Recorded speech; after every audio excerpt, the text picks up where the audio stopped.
transition are: number one, identify your inner circle; number two, set a clear vision of what you're trying to accomplish and achieve; number three, take immediate action towards achieving your new transition. Well, and I love that. So really this three-step plan kind of fits with everything we talk about here on the Crucial Talks podcast. And it's this ability of people to tell themselves stories, but to make those stories about the identities we adopt, right? Like you went from wanting to be a football player to having to adopt this new role as being a janitor just to support yourself to, hey, this isn't good enough. This is my new role. This is what I want to do. And you were able to identify that new goal, and then you started taking action about it. But before we get to that, what I want to talk about is this idea of identifying your inner circle. Because one of the other things we talk about is the importance of having group relationships, and as people, how we're social animals and we crave belonging, we need esteem from other people.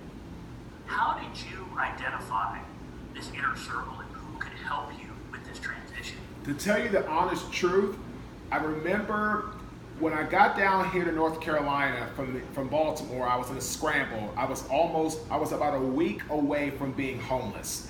The NFLPA stepped in to help me with the Gene Upshaw Trust Fund through the Player Care Foundation. And when that happened, I was able to get a chance to breathe and get on my feet.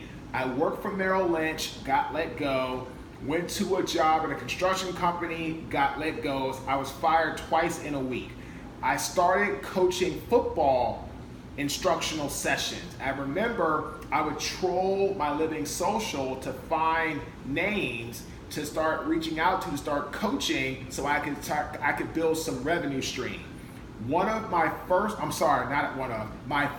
client ever was Mr. Dave Nisvisky, who I found out after a little while used to be head of the healthcare for the state of North Carolina for a Fortune 500 company, NetApp. And I told Dave what I was trying to do, what I wanted to do as a speaker, and he said, okay, Marques, if anything ever comes up, I'll let you know. I'll talk to my resources, stuff like that. So I used my skill of coaching football to build a relationship with Mr. Nisvisky, because I was coaching both his boys in football technique, and we became friends. Dave ends up giving me my first non-paid job with his company, NetApp, in downtown Chicago at Mike Ditka's Steakhouse. That was my first job, again, non-paid, for a Fortune 500 company. It was actually one of my first actual jobs ever. So by leaning on my inner circle with Mr. Nisvisky, and then from there getting a reference letter and kind of slowly building out my archive, that's how I transitioned from a former NFL athlete who was an 8-figure business owner to a bankrupt business owner to a hardworking janitor to a national keynote speaker. Well, I think that's awesome, because what you've kind of led us into now is this idea of the importance as people to have these relationships. I mean, you obviously had the drive, and you obviously had this great knowledge and ability to communicate with people, and that led to this. It seemed like it led to this relationship, and because it was built on trust, and it was built on just two people that got along and support each other, you were able to use that to gain some opportunity for your hard work to actually make you into what you are today, or at least start you down that. Let me tell you a short story, Mike. So probably, for the last year and a half, one of my good friends, her name is Dawn Wiener, she ends up helping me, put together more eye-catching content for social media platforms, LinkedIn, Instagram, Twitter, etc. I started posting the content that she created for me. She created a post for me. This was in mid to late December, and it said, if you don't bet on yourself, why would anybody else? And after doing that, I got a note from a friend of mine. His name is, at the time it wasn't a friend of mine, at the time I didn't even know him. His name was Josh Folds. Josh works for PNC Bank. Josh was getting ready to go into a big meeting with the CEO of PNC Bank, Mr. Bill Dimshak. And Josh said he was kind of nervous, because it's the CEO of the bank, big meeting. He looked down and saw my comment about believe in yourself. Went in there, had a great meeting with Bill, came out, texted me through LinkedIn, DM, direct messaged me and said, Marques, you don't know me, but your content is so inspiring. It's been helping me out. You have no idea. I said, Josh, thank you very much. Why don't we set up a call to talk? We talked the following week. I was a keynote speaker at that time doing a lot of jobs for money. I was getting paid well. I never brought up to him about trying to hire him or have him hire me as a client. So we had a great talk. About maybe 6 weeks goes by. He sends me a note. Hey, Marques, there's a potential speaking opportunity for a diversity and inclusion talk at our corporate headquarters in Pittsburgh in May. Are you interested? Messaged him back. Of course I am. After that, make a long story short, I had 3 interviews with the Diversity and Inclusion Council for PNC Bank. I got hired to that job. After that job, did a great job, had great reviews. Then I did a job for Josh directly and his team in Jupiter, Florida in June. That went well, got rave reviews. Then I just got through doing a job for PNC in Orlando this past Tuesday for the entire SBA and healthcare sales team. So the point I'm trying to make is, Mike, is that consistent positive LinkedIn messaging that Dawn created, that I posted, led me to Josh Foles. Josh Foles led me to speak at PNC Bank's corporate headquarters, and now I've done 3 jobs for PNC Bank as a keynote speaker in the last 90 days. So again, building trust, delivering an excellent quality product, and having diligent follow-up has helped me succeed in sales as a speaker, but specifically with PNC Bank for the last 90 days. Yeah, I've been watching some of that on LinkedIn. You're doing an awesome job of that. And so it really seems like, hey, this relationship building is important, but so is having this level of trust. Like the product you put out is something that people understand. They can see it. It makes sense to them. And I really think it makes sense to them because I've seen the post. And what I think the reason is it makes so much sense to me was because you're authentic. You've been there. It's not the NFL player that made $1 bazillion and then all of a sudden took that $1 bazillion and started a company. It's a guy that did a good job, lost it, and then was able to come back and is now providing everybody else with this, your 3-step plan. Oh, absolutely. Identify your inner circle. Yeah. Mm-hmm. So this now let's move on to this next thing, right? We talked about the fact that you have to identify your inner circle, right? You got to have your input. You got to have people you trust. You got to have your tribe. But then you said set a clear vision, and that this thing is different than a dream. Because a dream, you said it yourself. It's what you do when you're asleep. Mm-hmm. But a vision, and this is what I want to talk about real quick. Because a vision to me, from what you said, seems like something that you can actually. It's something you have created, something you have constructed in your own mind for yourself. What does that actually look like when you're trying to create this vision that can get you to the next level or get you into something new? You have to, when you create your vision, you have to base it off what you are good at. What are your strengths? And then you start setting a plan. A vision or goal without a plan is just a wish. And it's so vital that you write things down, hold yourself accountable, put yourself on timetables, get things accomplished, get others around you to hold you accountable. Make it really, truly a venture and a vision that can be accomplished with actionable steps. So when you're creating your vision, whatever that may be, it's like your blueprint.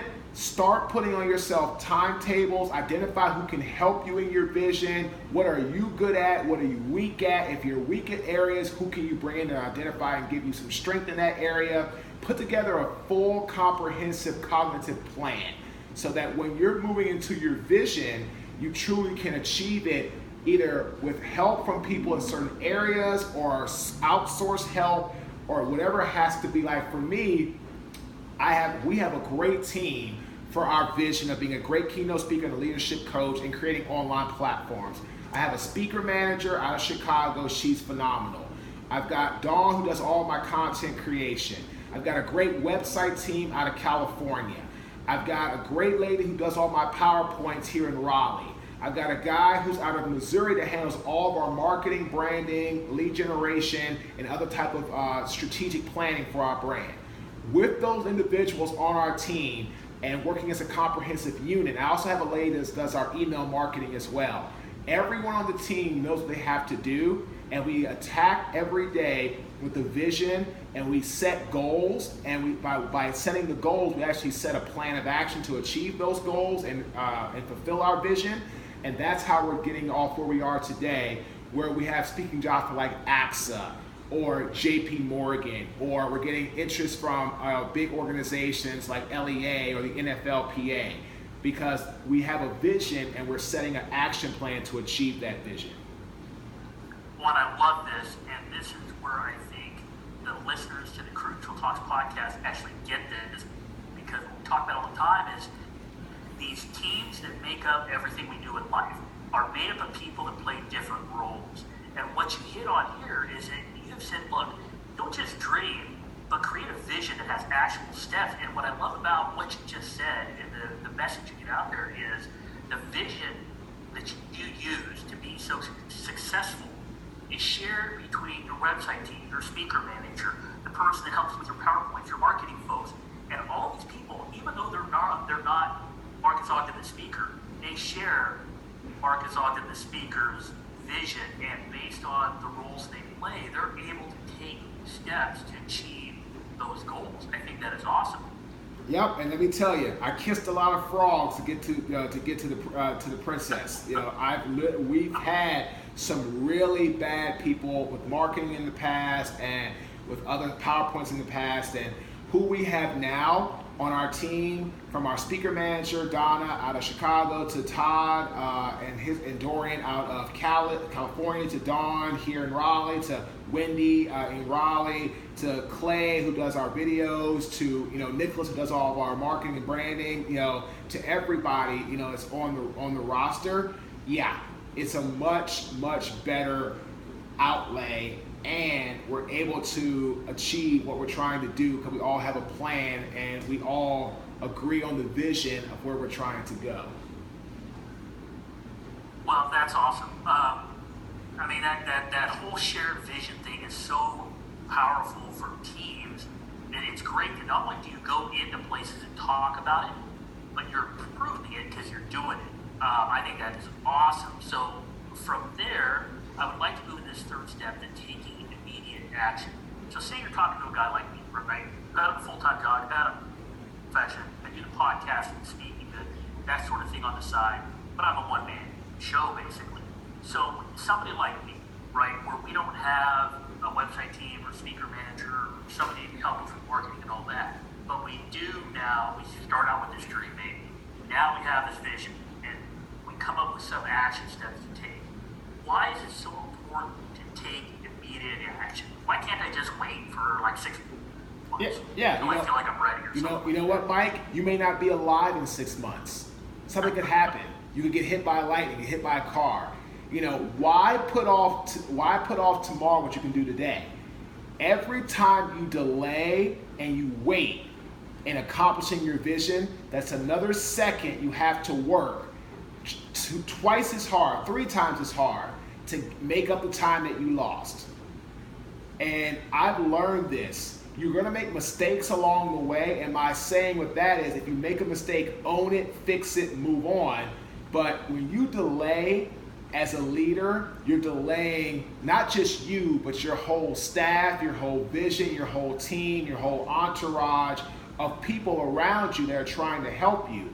So delaying is just like, there's a saying, procrastination is a stress reliever. Because we're so used to procrastinating in our lives and putting things off, and it's a stress reliever. But in reality, it really builds up more stress, because at some point you have to face the music. At some point you have to dance in the moonlight. You have to get it done. If you don't get it done, you will always be the guy that had the dream that never turned into a vision. Like, I was just like that. When I started 5 years ago, it was just me. My wife helped as much as she could. We had a young child. It was just me. I would pay somebody for an inexpensive website. I would create stuff. I would get picture images off Google and put them on social media, trying to gain a content. I would try to do my own PowerPoints. I try to do all that stuff. I have been that guy, Mike, who was by himself. So I have been there. But slowly, when you start taking immediate action and getting slow, consistent results, you prove credibility. When you start to prove credibility, people are going to start to follow you and want to start joining your caravan. Does that take time? Yes. Do you have to build trust? Absolutely. But if you don't take immediate action and you put off till tomorrow what you can do today, all you're doing is procrastinating, which might feel like a stress reliever, but in reality, all you're doing is you're mounding up and building up to the point where if you don't get some help, you're going to explode. Well, that's awesome, because what you've just really said is, hey, look, you have your plan. You've got to start taking some action, because delaying it just makes it worse. And what I really liked where you went with it from there is, yeah, you started by yourself, but then you had people depending on you. And if you wait, if you don't take action, you're really not only hurting yourself, you're hurting that tribe that you count on, that group, that team that you count on that counts on you. So before I let you go,